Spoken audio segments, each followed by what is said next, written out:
Bueno, el título que he querido darle a la charla, para que sea un título de esos que verdaderamente intente concentrar el contenido, es el título de Corazón de Cristo, clave de santidad. Quisiera hablar, obviamente, del tema de la santidad como pues la llamada principal que Jesucristo nos ha hecho en esta vida, pero con un matiz, ¿no? El matiz de que cómo el corazón de Cristo ilumina especialmente y da una clave para que esa llamada no sea pues un ideal inalcanzable, sino entender que está mucho más cerca de nosotros de lo que suponemos. Corazón de Cristo, clave de santidad. Bueno, principalmente me quiero servir de dos cosas: de la exhortación apostólica del Papa Gaudete et Exsultate, y también pues del Catecismo de la Iglesia Católica, que del punto 2012 al 2016, en esos puntos habla de la santidad, y hablaré de ambas cosas, de Gaudete et Exsultate, de esa exhortación y de los puntos del Catecismo. Decir también, encuadrando esta Gaudete et Exsultate, que el Papa Francisco comenzó su pontificado con una exhortación de tipo pastoral, Evangelii Gaudium, de la que tanto hemos hablado, que se ha entendido como algo programático, como una llamada a una iglesia en salida, a una iglesia misionera, con un estilo muy concreto, ¿no? Llamados a ser discípulos misioneros. Yo creo que ha sido un poco lo que ha configurado, ¿no? Evangelii Gaudium. Pero obviamente Evangelii Gaudium también necesitaba esta exhortación de la llamada a la santidad. Ahora, hablar únicamente de la llamada a ser discípulo misionero, ¿no? A ser una iglesia en salida, sin subrayar al mismo tiempo la llamada a la santidad, se quedaba cojo. Entre otras cosas, no sería posible ser misionero sin tomarse perfectamente en serio la llamada a la santidad. Y nuestra capacidad de ser pues un hospital de campaña, una iglesia en salida, está muy condicionada por nuestra vida de santidad. A ver, ¿cómo sería nuestra pastoral si fuésemos más santos? Sería distinta. Yo cuando era párroco en Zumárraga pensaba, ¿no? Si yo fuese el santo cura de Ars, esto sería distinto, obviamente. Ahora que soy obispo, pienso, si yo sería San Francisco de Sales, sería esto distinto, ¿no? Es obvio que sería distinto. Es obvio. Si en nuestra vida pastoral partiésemos, ¿no?, de una experiencia de identificación con el Señor más santa, más plena, serían distintas las cosas. Dios ha hecho a sus santos fecundos. Los ha hecho fecundos.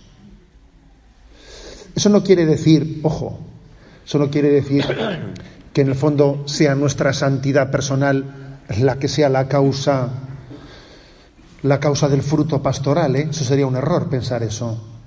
Si alguien piensa, entonces claro, los santos son ellos los que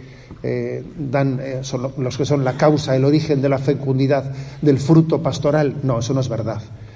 Lo que ocurre es que los santos lo que hacen es no ser obstáculo y dejar que la gracia de Cristo fluya y no ser opacos, ni siquiera traslúcidos, casi ser transparentes. Y claro, cuando uno es transparente, pues permite que la luz de Cristo llegue fácilmente, ¿no? O sea, ellos no son la causa, La causa es el no ser obstáculo para que la gracia de Cristo llegue. Cuando éramos unos chavalitos, ¿no?, en el colegio, en la clase de física, nos explicaban que había tres tipos de cuerpos: los opacos, los transparentes y los translúcidos. Solo que los translúcidos tienen una gama bastante amplia. Hay translúcidos tirando al opaco, y translúcidos tirando al transparente.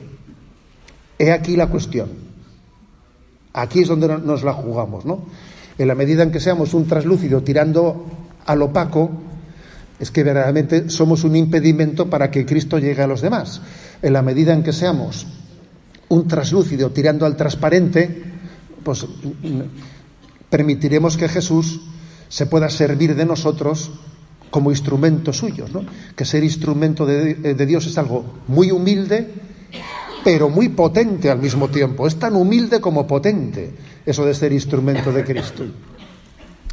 Luego, claro, después de Evangelii Gaudium era muy importante, ¿no? Gaudete et exultate. Bien es verdad que la gracia, que Dios es tan misericordioso que es capaz de llevar su gracia, incluso aunque los instrumentos, ¿no? Tengamos todavía un trabajo muy, muy potente, muy pendiente de acercarnos al transparente. A pesar de eso, el Señor da su gracia. Ahora, creo que da su gracia especialmente cuando los que somos instrumentos del Señor nos presentamos ante el pueblo de Dios como alguien en tarea de conversión. Eso es lo que nos hace instrumentos válidos para la evangelización. Presentarte ante el pueblo de Dios como que yo, que estoy aquí entre vosotros, soy el primero que estoy totalmente implicado en mi tarea de conversión. Una de las imágenes del pontificado del Papa Francisco que yo creo que más ha calado es la imagen esa de que como baja él y primero se confiesa antes de ponerse a confesar. Cojo, me confieso, se ha confesado el Papa y ahora se pone a confesarse. Es difícil decir más con menos. Es difícil, hay signos que son elocuentes, ¿no? Y ese es uno. Entonces, esta es la clave. La clave está en esa... Ahora, voy a decir una cosa. Esto quiere decir que la llamada a la santidad tiene como razón de ser el que tengamos que ser más eficaces en la vida apostólica. No, eso es una consecuencia. Si no, parecería que la llamada a la santidad es de tipo practicista, ¿no? O sea, tenemos que ser santos para ser eficaces. No. La llamada a la santidad tiene una razón de ser, si no, no lo vamos a entender bien. Si no lo vamos a entender bien es que estamos llamados a ser hijos. Ser tu hijo y vivir como hijo. O sea, la razón de ser de la santidad no es de tipo practicista, sino que el hacer después es una consecuencia, pero es que lo lógico es descubrir nuestra vocación de hijos y vivir como tales, ¿no? Yo recientemente he tenido la oportunidad de publicar un libro con el título Dios te quiere feliz. Y en torno al título del libro, pues cuando uno publica un libro, se suele haber un momento en el que dice, a ver, ¿qué portada le ponemos? ¿Qué título le ponemos? ¿No? Y fue bonito ese proceso de discernimiento sobre el título del libro. Porque claro, en un primer momento dijimos, a ver, Dios te quiere feliz, Dios te quiere santo. Es que la felicidad y la santidad no son dos cosas distintas, sino que es una misma cosa. No son dos cosas diferentes, una sola cosa. En realidad, no sé si la primera o la segunda conversión, la conversión definitiva en nuestra vida, acontece cuando uno descubre que ser feliz y ser santo es lo mismo. En ese momento, cuando uno se percata de esa historia, o sea, se percata de ese hecho, mira, tu panorama ha cambiado. Descubrir que ser feliz y ser santo es lo mismo es unificarse todo, hacerse todo mucho más sencillo, no tener objetivos diferentes, entender que Dios no es enemigo de la felicidad humana, no, es que es el único garante de la felicidad humana, ¿no? Ser feliz es lo mismo que ser santo. No hay otra forma de ser feliz que ser santo. Y no hay otra posibilidad de ser santo sino ser feliz. Ahí no hay trampa posible escondida, ¿no? Cuando uno descubre eso, creo que ha llegado a un momento clave en su conversión. Clave. Y se da cuenta de que en esta vida solo hay un drama, que es no ser santo, porque eso pues, es como decir, no soy feliz, pues vaya fracaso de vida, ¿no? No soy feliz, soy un desgraciado, mi vida ha fracasado. Bueno, pues eso es lo mismo que decir, no, la no santidad es la frustración. Y esto que estamos diciendo, que en esta vida solo existe un fracaso, ¿Qué es no ser santo? Porque eso es no ser feliz. Esto se lo podemos decir a todo el mundo, ¿eh? Se lo puedo decir a los que están en la cárcel. Se lo puedo decir a los que están en el hospital ahora, ¿no? Se lo puedo decir a todo tipo de personas en todo tipo de situaciones. En tu vida solo existe un fracaso. Solo puede existir un fracaso. Todo lo demás es relativo. Ese fracaso posible es el no ser santo. Es más, lo que en realidad me hace sufrir, ¿qué es? A ver, hagamos un listado, si repartimos papeles aquí, ¿no? Y que cada uno escriba en un papel, ¿qué crees que te impide ahora mismo, pues, o sea, qué te está haciendo sufrir? Y empezaremos a rellenar el papel con muchas cosas, ¿eh? Yo creo que esto me hace sufrir, me hace sufrir, me hace sufrir. A ver, si rascásemos en las razones profundas, lo que te está haciendo sufrir es el no ser santo. La no santidad es la causa de nuestro sufrimiento. Entender esto, predicar esto ante el mundo es una luz potente que el mundo necesita escuchar. Las librerías están llenas de libros de autoayuda, que son una expresión de, a ver, ¿quién me da un poco de luz? ¿Quién me da un poco de luz, no? Consejos para ser positivos, consejos para no amargarse, cómo tener resiliencia, que la positividad. A ver, las librerías están llenos de libros de autoayuda que claman por decir, ¿por qué no soy feliz? ¿Por qué me amargo tanto? Pero a toda esa literatura le falta una clave, le falta la clave de la redención. Es que sin redención no es posible la santidad y por lo tanto no es posible la felicidad sin redención, sin la redención de Jesucristo. Sin Jesucristo no es posible la felicidad, porque Él nos ha dado la sanación de nuestras heridas y nos ha elevado a la condición de hijos de Dios. Esto es clave. Mirad, venimos de hacer ejercicios espirituales en la conferencia episcopal. Esta semana los hemos realizado. Agradezco que también sé que habéis rezado por ello. Y os comparto quizás la que es, me parece que la clave, porque siempre uno cuando sale de ejercicios sale con una clave, ¿no? Algo que le parece, a ver, ¿qué te ha dicho el Señor? A ver, me ha dicho esto, ¿no? Siempre existe como, a ver, el resumen del resumen del resumen, ¿no? Eso que has recibido de una manera muy personal. Pues a ver, yo lo que he recibido en los ejercicios espirituales es decir, Señor, dame la gracia de seguirte con una voluntad unificada, sin que se me cuelen en el corazón polizones, porque se nos cuelan polizones, ¿sabes? Uno quiere solo amar y servir al Señor, pero se te cuelan polizones. Ahí va, aquí se han escondido en este barco unos cuantos polizones, ¿no? Polizones que te están impidiendo ser feliz, que te están impidiendo tener un corazón indiviso, un corazón plenamente entregado al Señor. Y tú quieres, pues eso, quieres ahora mismo pues que esta charla nos pueda servir y ser un estímulo en nuestra vida espiritual, pero se te meten polizones, y los polizones que se te meten es a ver si quedas bien, o a ver si no sé qué, o sea, se te meten polizones que te están impidiendo que tu corazón te quieren robar tu corazón indiviso.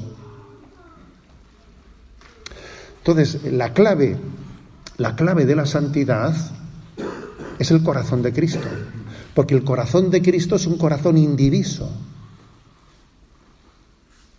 un corazón que solo es del Padre. Y si nosotros sufrimos, es porque nuestro corazón está dividido, es un corazón partido, como dirían por ahí, ¿sabes? Es un corazón partido, que estoy esto, pero al mismo tiempo busco la gloria humana, y al mismo tiempo busco otras cosas que se me han metido como polizones en el barco. Entonces la clave es el corazón de Cristo. ¿Quién me enseñará a amar con un corazón, con un deseo indiviso, con una voluntad indivisa? Es el corazón de Cristo, que que requiere una purificación, una redención, porque sí, se exige una redención.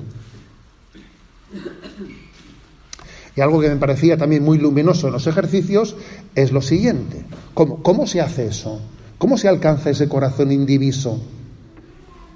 A ver, pues, adoración y abnegación. Abnegación, adoración, te lo digo por activa y por pasiva y por activa. Adoración y abnegación, que son las dos caras de la misma moneda. La adoración es decir, o sea, solo Dios es Dios, solamente a Dios voy a adorar. Pero para eso me tengo que abnegar, ir purificándome porque veo que tengo cosas adheridas que tengo que eliminar para que la adoración sea verdadera. Adoración y abnegación, te lo digo, activa y pasiva. Y en esa adoración y abnegación se va, por la gracia del corazón de Cristo, se va purificando nuestra capacidad de amar. Por eso creo que la devoción al corazón de Cristo es muy clave, es una clave de la santidad. Porque ¿quién me enseñará a amar de esta manera? Quisiera tener un corazón indiviso, pero ¿eso es posible? Eso es posible. Ha habido un corazón humano que ha amado de esa manera indivisa, que es el corazón de Cristo, que es escuela de amor para nosotros, escuela de amor. Esto es importante, es una clave. A Jesucristo nos tenemos que acercar de tres maneras, nos podemos acercar de tres maneras: por fotografía, por radiografía o por vídeo. A ver si me explico con esto, ¿no? A ver, por fotografía, pues sería, pues acercarse a Jesucristo por las enseñanzas éticas y morales, las parábolas que Jesús nos explicó, las enseñanzas que nos transmitió. ¿Sabes? La fotografía, ¿no? Pero no es suficiente. Hace falta una radiografía, y la radiografía es lo que se esconde en el corazón de Cristo. Y esa radiografía, pues en parte, está, por cierto, en el capítulo 3 de Gaudete Exsultate, donde ahí el Papa, hablando de la santidad, hace una descripción de las 8 bienaventuranzas desde esta clave de radiografiar el corazón de Jesucristo. Y entender lo que es ser pobre de espíritu, tener el corazón puesto en el Padre, ser manso, etcétera, etcétera. Es un repaso de las bienaventuranzas desde esta clave de la radiografía, que va más allá de la fotografía. Es que conocer a Jesucristo solo por fotografía, te quedas todavía no has entrado dentro. Esa clave del corazón de Cristo es una radiografía, es ver las cosas desde dentro. Y todavía más falta el vídeo. Y el vídeo añade una cosa más. ¿Sabéis lo que es el vídeo? El vídeo es la vida de los santos. La vida de los santos es como una encarnación de esa fotografía y radiografía en las vidas personales. Y los vídeos son muy importantes, porque acercan de una manera muy testimonial, muy concreta, lo que es esa propuesta de Jesucristo. Enamorarnos de los santos, hacernos amigos de los santos, es determinante. Uno de los problemas principales que tenemos, en mi opinión, es que no somos suficientemente amigos de los santos. Claro, es muy diferente que un adolescente crezca, pues teniendo en su cuarto, ¿no?, allí como su modelo de imitación, a San Francisco Javier, que tenga un pelele de un cantante allí, ¿sabes? Pues no es lo mismo, tú. No es lo mismo. No es lo mismo tener esa referencia de Francisco Javier, ¿no?, de ver cómo él da su vida. Claro, pues que tener como modelo a alguien del que te puedes avergonzar, el que le conozca de cerca a esa persona que tú estás pues de alguna manera, no, pues idolatriz, que eres un fans de alguien que le conoce de cerca, igual su mujer te diría: ¿y de este eres fans tú? Te lo regalo entero, ¿eh? Seguro que te lo decía, ¿no? A ver, es que el no ser amigo de los santos es un drama, es una falta de referencia. Me parece que la vida de los santos, y la Iglesia los ha propuesto, ¿no? La Iglesia está llamada a mostrar lo que Cristo ha hecho en sus hijos. Mira lo que ha hecho Cristo en Francisco. Mira lo que ha hecho Cristo en Ignacio. Mira lo que ha hecho... Y es impresionante. Ese es el vídeo. Luego es muy importante la fotografía. Más todavía es la radiografía del corazón de Cristo, que se trasluce en todos esos vídeos, en todas esas vidas de Cristo realizadas. Bueno, me impresiona cómo comienza el Catecismo de la Iglesia Católica la explicación sobre la santidad. Os voy a reconocer que en mis tiempos de explicar uno por uno los puntos del Catecismo de la Iglesia Católica, cuando llegué a este punto, pensé, madre mía, ¿por dónde ha empezado el Catecismo? No sé, yo hubiese empezado de otra manera, ¿no? Porque sí, ni corto ni perezoso, lo primero que dice el Catecismo, hablando de la santidad, nos trae un texto de la Carta de los Romanos, capítulo 8, versículos 28 al 30, y dice: sabemos que en todas las cosas interviene Dios para el bien de los que le aman. A los que de antemano conoció, también los predestinó a reproducir la imagen de su Hijo, para que fuera Él el primogénito entre muchos hermanos. Y a los que predestinó, también los llamó. Y a los que llamó, también los justificó. Y a los que justificó, también los glorificó. Digo que, no sé, este es un texto de la palabra de Dios. Para mí me llamaba un poco la atención por qué había sido este el texto elegido, ¿no? En todas las cosas interviene Dios para el bien de los que le aman, ¿no? Todo estaba pensado por Dios, en el fondo, para una tarea, que es la tarea de la santificación, de hacerte santo. En toda la providencia divina no hay otro plan distinto que decir, a ver cómo conducimos esta providencia por caminos insondables, por caminos que muchas veces son vericuetos, eso de que Dios escribe derecho con líneas torcidas y tú no sabes lo que te conviene, mira la vida cuántas vueltas da, al final, ¿para qué? Para tu santidad. A ver, que es curioso esto. No sé si alguna vez hemos hecho esta clave de lectura en nuestra vida. Oye, ¿esto ahora por qué? Fíjate, ¿no? Fíjate que tengo un matrimonio que es que me hace sufrir, ¿eh? Y mira tú que yo siempre había soñado con que mis hijos estuviesen todos juntitos, no estuviésemos todos juntos, y ahora de repente ya se me ha ido uno ya a Londres, tú, ¿eh? Y ya comienzo a sufrir porque estás tú un poco disperso. Y además vete tú a saber allí, ya se habrá ido a vivir con la novia, y ya estoy sufriendo, y ya se me está yendo esto un poco de las manos. Y encima ahora, no sé yo, este bulto que me ha salido aquí, ¿esto a dónde va a llevar? A ver qué me dice el médico con esto, que ya estoy echando a temblar ya. Y esto otro, y yo qué sé, ¿no? O sea, ¿alguna vez nos hemos hecho la lectura de la realidad de decir, oye, ¿y si todo en esta vida está pensado en clave de que los escenarios son escenarios en los que acontezca tu vida de santidad? O sea, que este sea el escenario que en la providencia de Dios se te haya dado para que seas santo.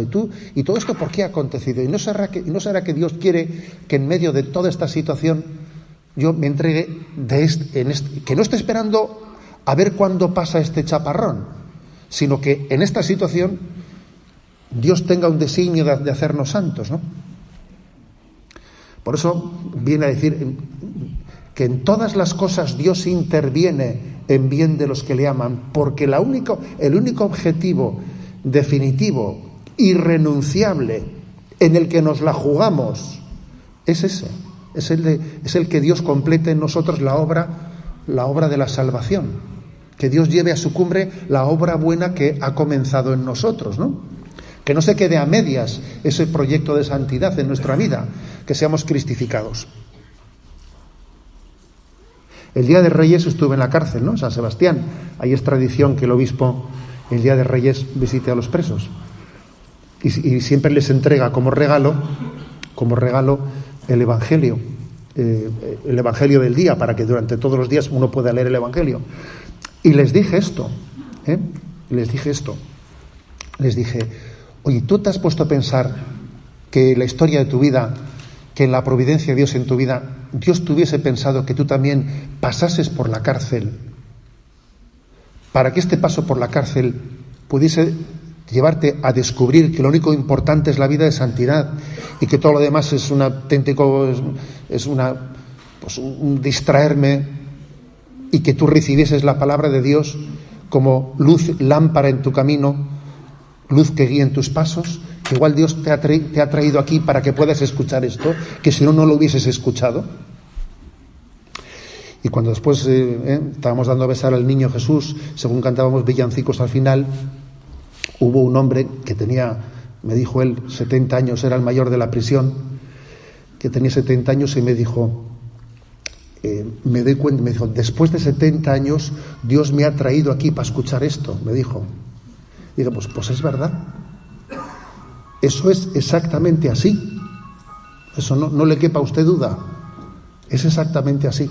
Quizás entenderíamos nuestra vida de otra manera, ¿no? No sé si habéis escuchado ese relato así de sabiduría china, que es muy conocido, ¿no? Un relato que dice una historia de la cultura china. Dice que un anciano labrador que tenía un viejo caballo para cultivar sus campos, pues un día el caballo se le escapó a las montañas.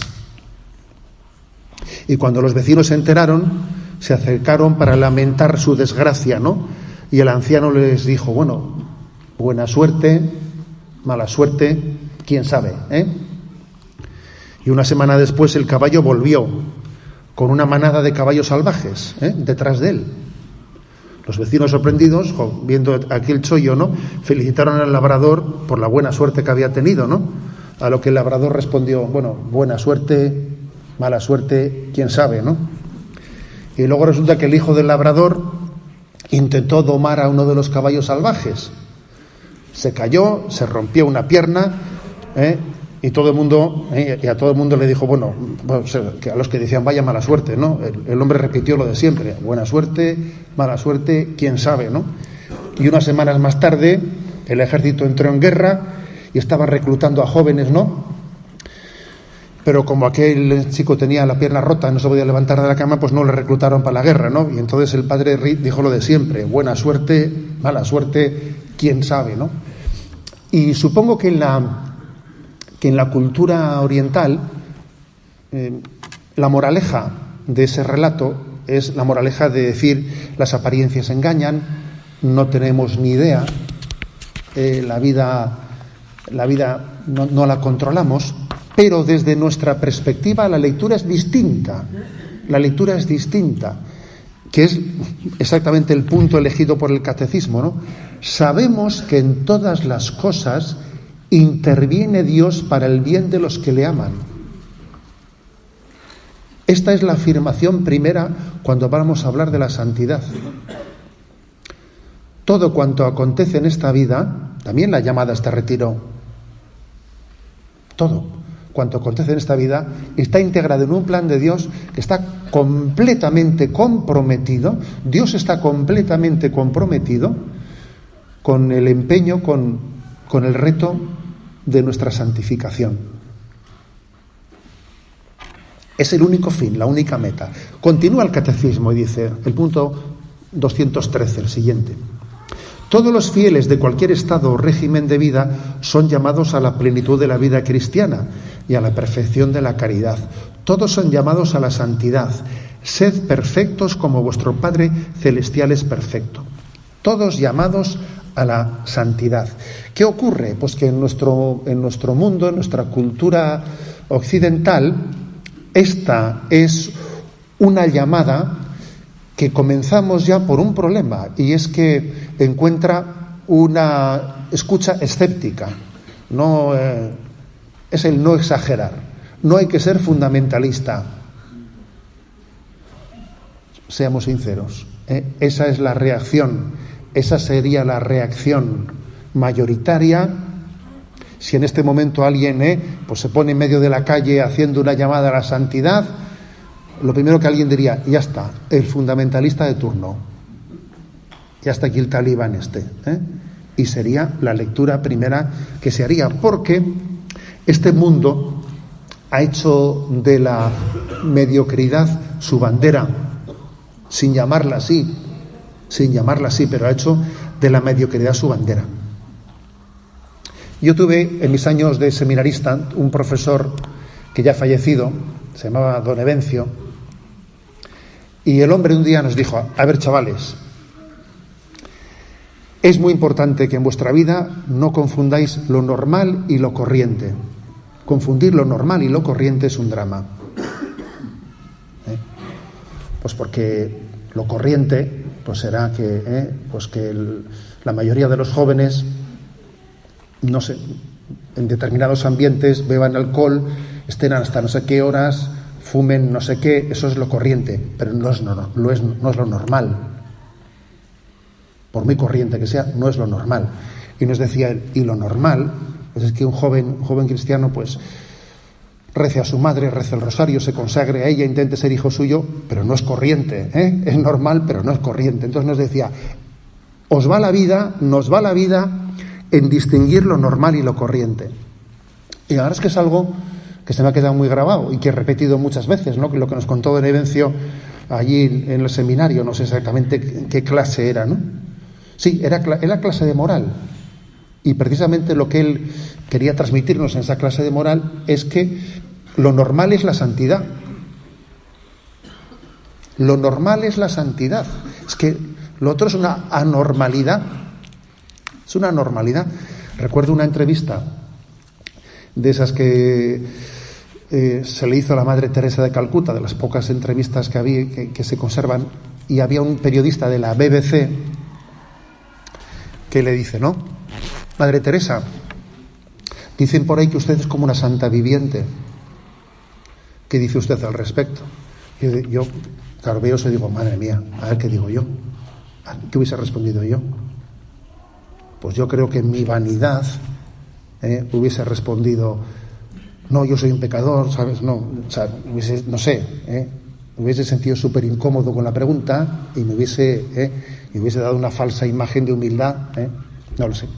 Pero ella, ni corta ni perezosa, le dijo al periodista, oiga, usted tiene que ser santo como periodista y yo como religiosa, porque la santidad no es un privilegio raro de algunos, sino que es la vocación común para usted y para mí. Madre mía. Fue una respuesta en la que ella no se apropiaba de nada. Lo que es de Dios y no es mío. Y por otra parte, es así. O sea, es decir, una de las primeras cosas que tenemos que hacer es rescatar el concepto de santidad, la llamada a la santidad, de ese terreno en el que ha quedado un poco como de pues excéntrico, o verdaderamente un terreno como que no forma parte de la vida real. Tenemos que hacer cotidiana, ¿no? Familiarizarnos con la santidad. Lo normal es la santidad. Lo normal es alimentarnos de ella, ¿no? Es que tenemos muchos defectos, sí. Es que lo curioso es que los santos también tuvieron muchos defectos y hicieron de la batalla, ¿no?, contra sus defectos, pues el escenario, el territorio en el que Dios quería llevar adelante su santidad. Y supongo que sus defectos murieron pues unos 15 minutos después de ellos, más o menos. Pero precisamente su santidad consistió en no hacer un pacto con la mediocridad. No hacer un pacto con la mediocridad. He ahí el ideal de la santidad. No es lo mismo ser santo que ser perfecto. Es verdad que en algún momento el Evangelio utiliza la palabra perfección como sinónimo de santidad, ¿no? Cuando dice, sed perfectos como vuestro Padre Celestial es perfecto. Es verdad, la palabra perfección y santidad pueden ser sinónimas. Pero también es cierto que en otro sentido diferente de la palabra, que hace más referencia a perfeccionismo, etcétera, no es lo mismo santidad que perfección, no es lo mismo. Porque precisamente forma parte de la santidad el ser conscientes, ¿no?, de que Dios ha querido que cada uno de nosotros llevemos adelante la batalla, pues uno que tiene una tendencia depresiva y siempre va a ser un poco tinieblas, siempre estará el hombre un poco quejándose de todo. Obviamente el escenario que él va a tener es luchar con esa tendencia depresiva, por eso yo no soy quien para juzgarle, pero ese va a ser su campo de batalla, y Dios sabrá en esa lucha que hay entre su tendencia natural y el don de la gracia, ese será su territorio de batalla de santidad, y a otro le apretará el zapato por otro lado distinto, pues quizás por el orgullo o la vanidad o la sensualidad. Cada uno tendrá un lugar en el que acontece, ¿no? O sea, no es lo mismo santidad que perfeccionismo en ese sentido. El cristiano que está comprometido plenamente, ¿no?, con la santidad es aquel que no hace un pacto con sus pecados ni con su mediocridad. Es aquel que no pierde la esperanza frente a sus pecados y debilidades, que no pierde la esperanza frente a ellos. No somos, en una frase de San Juan Pablo II, no somos la suma de nuestros pecados y nuestras debilidades, sino que somos la suma del amor de Dios Padre y de la libertad redimida por Jesucristo. Y tenemos esperanza, por lo tanto, en que Dios llevará adelante esa tarea de la santificación. Entonces, no acomplejarse porque nos puedan llamar fundamentalistas por tener esa esperanza de la santidad. El Evangelio muestra lo que es la radicalidad evangélica. La radicalidad evangélica no tiene nada que ver con el fundamentalismo. La radicalidad es ir a la raíz. Saber que en ella se juega, ¿no?, la clave y el sentido de la vida. Entonces, cuando la Iglesia ha predicado la existencia de los pecados capitales y de las virtudes contrarias, lo ha hecho sabiendo que no puede haber puntitos intermedios, Pues frente a la soberbia, humildad; frente a la avaricia, generosidad; frente a la lujuria, castidad; frente a la ira, paciencia; frente a la gula, templanza; frente a la envidia, caridad; frente a la pereza, diligencia. ¿Qué pasa? ¿Que esto no es un poco de apuntar demasiado alto? ¿No sería más prudente apuntar a un cinquillo? Pues a una especie de pacto un poco de prudencia, entre comillas, prudencia. ¿No sería más prudente decir, a ver, oye, entre la soberbia y la humildad, pues un orgullo digno, ¿no? A ver, o entre la avaricia y la generosidad, pues oye, pues una sana ambición, o entre la lujuria y la castidad, pues una naturalidad, un poco sensual, hay que ser naturales, ¿no? O entre la ira y la paciencia, pues un carácter espontáneo, o entre la gula y la templanza, pues oye, un gusto propio, hay que tener gusto propio, Entre la envidia y la caridad, pues un egoísmo controlado, Y entre la pereza y la diligencia, entre la pereza y la diligencia, pues una comodidad moderada. A ver, eso es engañarnos. Eso es no conocer la condición humana. Eso es no conocer la condición humana. Quien apunta a la mediocridad, obviamente no va a conseguir el cinquillo. No lo va a conseguir. No.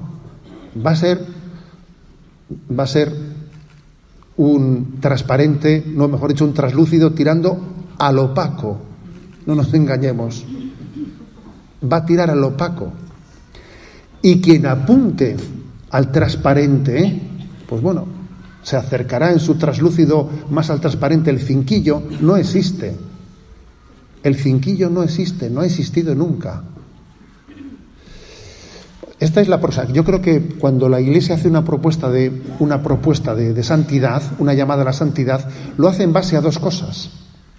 Lo hace en base a que conoce el corazón de Cristo y conoce el corazón del hombre. Y porque conoce el corazón del hombre, sabe que si a un corazón joven le pides mucho, da más. y si le pides poco, no da nada. Eso siempre ha sido así, ¿eh? Eso es conocer el corazón del hombre. Y por otra parte conoce el corazón de Cristo, y el corazón de Cristo sabe que te da ese don, que te da esa gracia. El corazón de Cristo es capaz de... Porque no se trata de voluntarismo, se trata, y vuelvo de nuevo a la raíz de lo que es el corazón de Cristo. Se trata de que Cristo es capaz de ayudarnos a amar de esta manera. O sea, conocemos el corazón de Cristo y eso es posible, porque Cristo lo ha vivido como hombre y se lo ha dado a los santos y nos lo quiere dar a nosotros. No es cuestión de voluntarismo, no lo es. Y a mí me enamora ese pasaje de el encuentro de Jesús con Zaqueo. Entra en casa de Zaqueo y allí pues supongo que no sabemos de qué estaba hablando, pero vamos, es de suponer que estaría contando las parábolas del reino, etcétera, y de repente se pone Zaqueo en pie y sorpresivamente, ¿no?, ante la sorpresa de todo el mundo, especialmente de su mujer, supongo, ¿no?, de repente dice: la mitad de mis bienes se la doy a los pobres, y si algo he robado a alguien le daré 4 veces más. Claro, le diré: pero Zaqueo, ¿pero qué estás diciendo? ¿Alguien te ha dicho algo?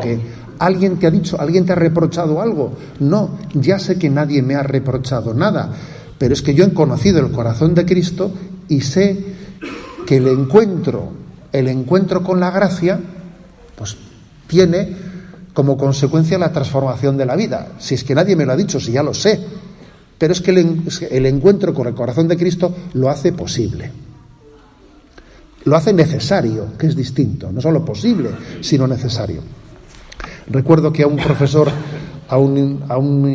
italiano, ya está él jubilado, ¿no?, pero fue de esos maestros de escuela, de esos tradicionales de los pueblos. Y me contaba él tiene un librito escrito sobre anecdotario con sus alumnos, ¿no?, en los pueblos de Italia, con aquella imagen del maestro después de la Segunda Guerra Mundial, en la que, bueno, pesó tanto, ¿no?, en la educación de nuevas generaciones. Y tenía en aquel pueblo, pues tenía el típico alumno.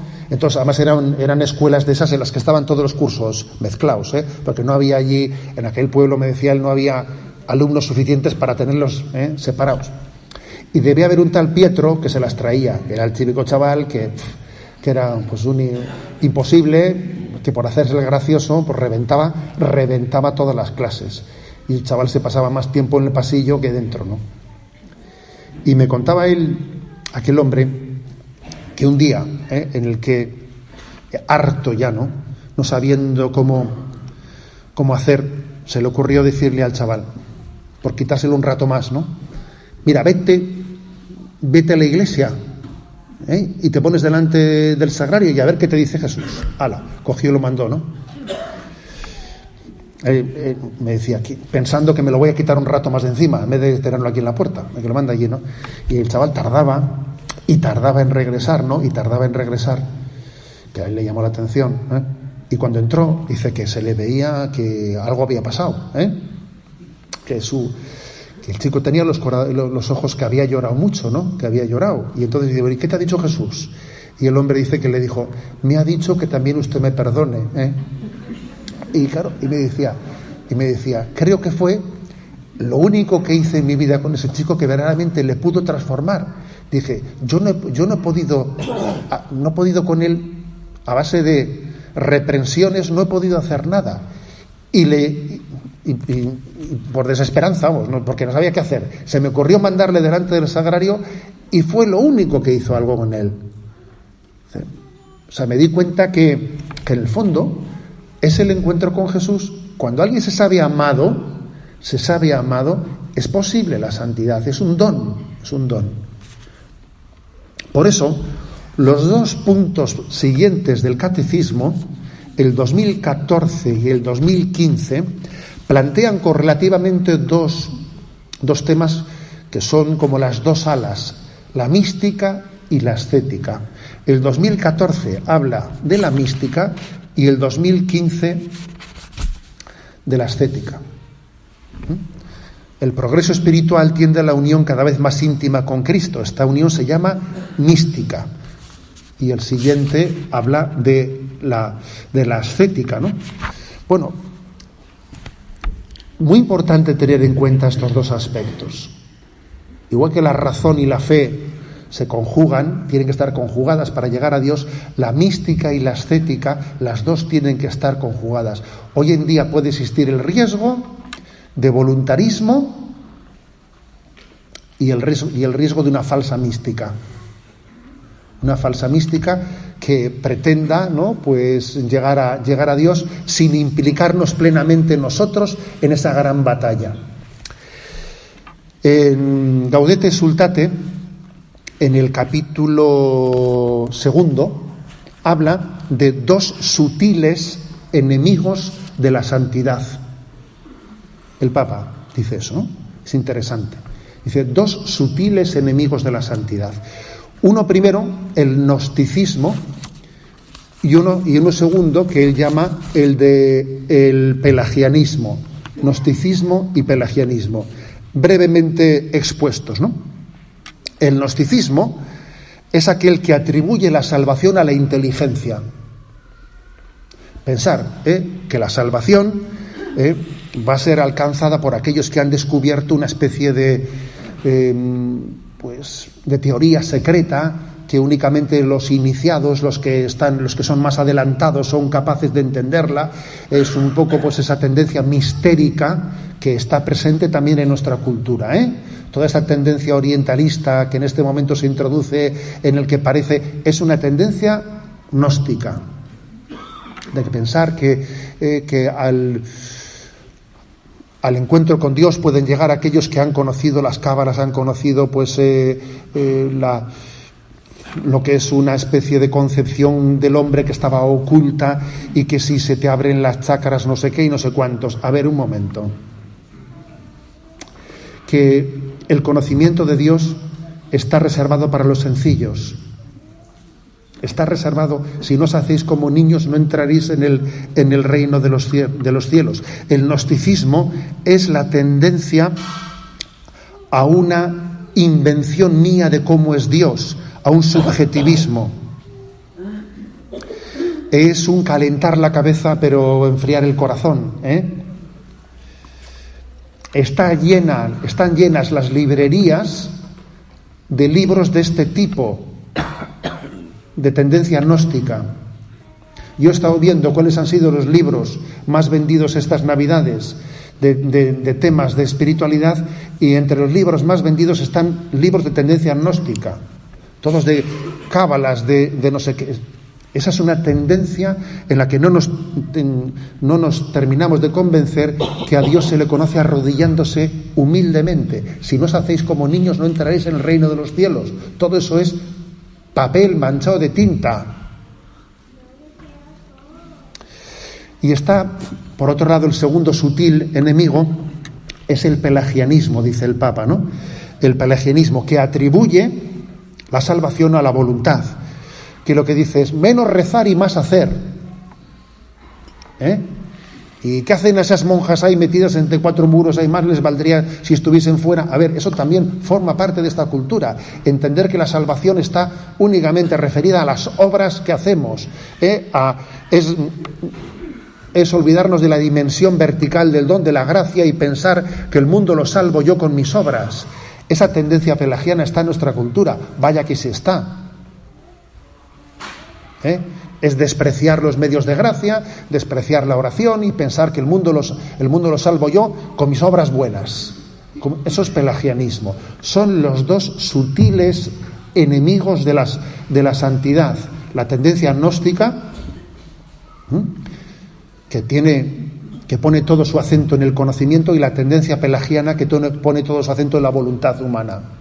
Las dos son dos falsedades. Nosotros creemos en la gracia de Cristo, que es la gracia de Cristo la que salva, que no somos nada sin la gracia de Dios. Es la gracia la que nos purifica, la que nos da un corazón indiviso, la que nos permite amar como el corazón de Cristo. Y obviamente cuando eso ocurre, el hombre entero se pone en funcionamiento, y todas nuestras fuerzas y energías están alguien dijo, cuando Dios da su gracia, el hombre suda, Pues claro que suda, porque en un momento determinado la gracia es de Cristo, pero hace que nos entreguemos plenamente con todas tus energías y no hay nada que se quede sin entregar en esa batalla. Todas tus energías están puestas en función de la batalla de la santidad. Y es por gracia de Cristo que tú puedas pelear. Cuando Dios da su gracia, el hombre suda. Y es una gracia poder sudar por la gracia de Cristo, ¿no? Pues para conseguir esa gran batalla, esa gran meta de la santidad.